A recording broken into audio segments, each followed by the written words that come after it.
Tonight, a new equation in the push to bring the Patriots to Connecticut. Live from WFSB Channel 3, you're watching Eyewitness News Night Beat at 11. Good evening, I'm Don Lark, and what's happening tonight may be the first fumble in the push for the Patriots. Channel 3's Barbara Pinto reports the man behind the plan found a new approach, but the owner of the Patriots, James Orthwein, has turned him down. Call the latest pass by Francis Murray incomplete. The former Patriots owner and current president of the New England NFL partnership offered Patriots owner James Bush Orthwein a swap of sorts. Murray said he'd give Orthwein the $140 million he needs to bring an expansion team to St. Louis, if Orthwein would give Murray control of the Patriots. But Orthwein's lawyer said today he's not interested. He wants to be a limited partner only, with no other role in St. Louis.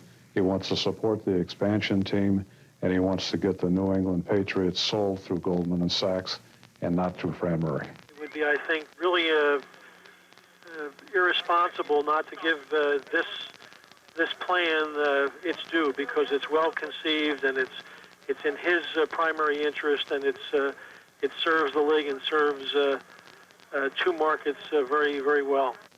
Murray, who plans to bring the Patriots to Hartford, heard about Orthwein's reaction during a phone interview with Channel 3's Dave Smith earlier today. Is there any possibility he might be trying to freeze out the group in St. Louis and just keep this entirely for himself?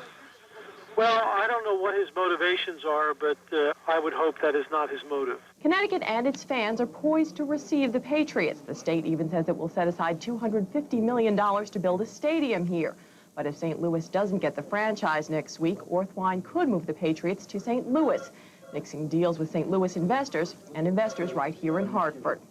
Barbara Pinto, Channel 3 Eyewitness News on the Night Beat. FRAN Murray also said tonight he has alternative plans to bring the Patriots to Hartford, but he would not elaborate on what those plans are.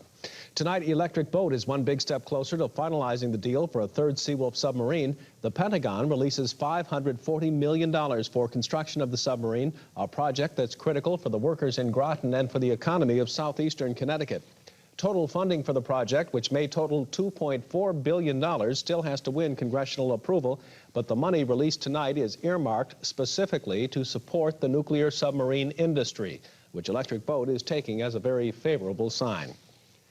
A second witness testifies that Connecticut's former Republican Party chairman, Richard Foley, took $25,000 in monthly payoffs in exchange for Foley's promise to swing some votes on a banking bill. Foley claims the two witnesses, former bankers John Corpassi and Richard Barberi, paid him consulting fees to help them find tenants for a shopping mall in Naugatuck. Corpassi and Barberi say the words consulting fee in Waterbury at the time had become another word to say the words payoff. Both witnesses, Corpassi and Barberi, were convicted in the Waterbury corruption scandal. Comptroller William Curry's announcement that he's running for governor today makes it a three-way race for the Democratic nomination. The state's chief financial officer for 3 years, Curry's been a relentless critic of Governor Weiker's budget numbers and says he'll run on his record. In my job, I have worked to lower health care costs, to modernize bureaucracy, and to cut government red tape. Most important, I have done what the people of this state elected me to do. I have told the truth as I know it, and I have stood my ground. Democrats John Larson and Richard Balducci are also going after the nomination. Paul Marquito, the man accused of strangling his wife in Brantford earlier this week, may have been stalking her since she moved out of their apartment in East Haven 3 weeks ago.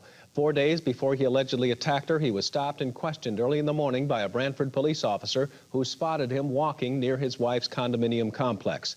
23-year-old Catherine Marquito was attacked and strangled not far away sometime Tuesday morning. Marquito turned himself into police a few hours after her body was found.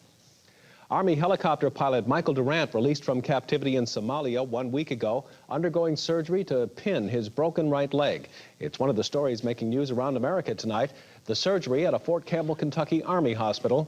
Durant's right thigh bone was broken when his helicopter was shot down during the firefight in Somalia October 3rd, which left 18 American soldiers dead.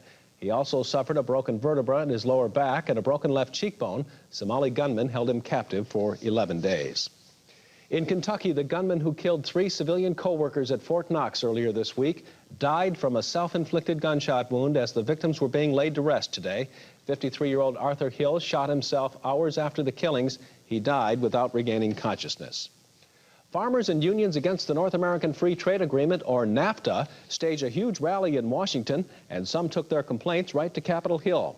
Among them, a Pratt & Whitney union official who warned that with NAFTA, U.S. aviation and manufacturing plants will be moved to Mexico because of the cheap labor there. Our wage standards are going to go down. Our living standards are going to go down. The NAFTA vote in Congress is less than a month away. Leaders from both sides of the aisle say right now it is too close to call. Well, the rain tonight is over, and it will be drier tomorrow, but Hilton is standing by at the New England Weather Service to tell us we'll still need a coat. Hilton? Oh, Don, tomorrow looks kind of blustery. Live Connecticut Doppler 3 radar shows all of the precipitation now east of southern New England. So let's go to the maps. Check out the overnight forecast. Your first look at tonight's weather shows the clouds that are overhead right now scooting out to the northeast, leaving us with generally fair weather by tomorrow morning. And temperatures in the area tomorrow morning, overnight lows, we're looking for readings from the low 40s in the Berkshires to the mid and upper 40s on Connecticut shoreline. 44 in Hartford, 47 in New Haven. A bright, sunshiny day tomorrow, but with breezy conditions, gusty winds. Temperatures are going to feel cool, and actually they are going to be kind of cool. Low to mid 50s tomorrow in most places, mid to upper 50s on the shoreline. Don, that's our first look at the weather from the Channel 3 New England Weather Service, but we'll have full details coming up in just a few minutes. All right, Hilton, we'll be asking you to look ahead to the weekend. There's a whole lot more coming up here on the Night Beat. Find out why Prudential will be paying a high price for some deals that didn't work out in the 1980s. The scene of the world's worst nuclear disaster may soon be back online. We'll find out why. Scott Burrell trades in his Husky Blue for Hornet Teal. Highlights of his Hartford Pro debut coming up later in sports. And a controversial comic has folks in Germany seeing red. Check it all out next on the Night Beat. He watched a neighbor shoot his dog. I kept on yelling to not shoot her again, but he still did. Now his best friend is gone forever. Inside Edition with a story you'll never forget. You know how some people get so close to their pet, it's like part of them? A part of little Kenny's life taken away in front of his eyes. He said, I'm going to remember Carrie. How did a neighbor get away with killing a little boy's dog? Watch Inside Edition. Tomorrow at 7 only on Channel 3. A comic book featuring the life and times of Adolf Hitler is now verboten in Germany. It was designed as a teaching tool to help German high school students understand his rise to power and how it destroyed Germany. But after 3 years of testing the Hitler comic with small groups of students, authorities have pulled it out of the schools. They're afraid the colorful pictures and the posters made from them seem to glorify rather than vilify the memory of Adolf Hitler. Haiti is beginning to feel the effects of the international oil and arms embargo now in its 4th day. That's one of the stories making news around the world tonight. As the Navy brought in new guided missile ships to enforce the embargo, long lines formed at gas stations that still had supplies, and there's growing doubt that ousted President John Bertrand Aristide can return by the October 30th deadline because military leaders want new concessions before they step down. We have made all the concessions we could have made. Now, there will be no more negotiations until the other side starts respecting its own commitments. In other developments tonight, there are unconfirmed reports of new threats to U.S. citizens, and word that a pro-Aristide deputy, earlier feared kidnapped, is now said to be in hiding. A partial American pullout is underway in Somalia. 400 U.S. Army Rangers are heading home tonight. The Clinton administration says they're no longer needed now that U.S. Marines with the same qualifications are arriving in Somalia. The pullout is widely viewed as an official indication that the U.S. is giving up its one-time goal of capturing Somali warlord Mohammed Aidid, who is now indicating he may be ready to negotiate. Ukrainian lawmakers have decided to keep open the Chernobyl nuclear power station, the site of the world's worst nuclear accident in 1986. They have also lifted a moratorium on building new plants. The moves are apparently in response to a severe energy shortage. On the Night Beat Business Watch, Stanley cuts a deal to keep its jobs in New Britain and modernize its facilities there. The state and the city will finance most of the $6.7 million cost of renovations. UTC reporting an increase of nearly 23% in third-quarter profits, the result of an aggressive restructuring program that calls for thousands of job cuts and some plant reductions by the end of 1995. On Wall Street, the Dow Jones reacting to a steep slide in bond prices today, giving back nearly all of yesterday's advance, closing at 36.36 in active trading of 287 million shares. Well, what are the chances of rain on its way out of town? Hilton's got the answer straight ahead. And a decade of bad investments will cost Prudential dearly. The payoff next when the Night Beat continues. Stay with us.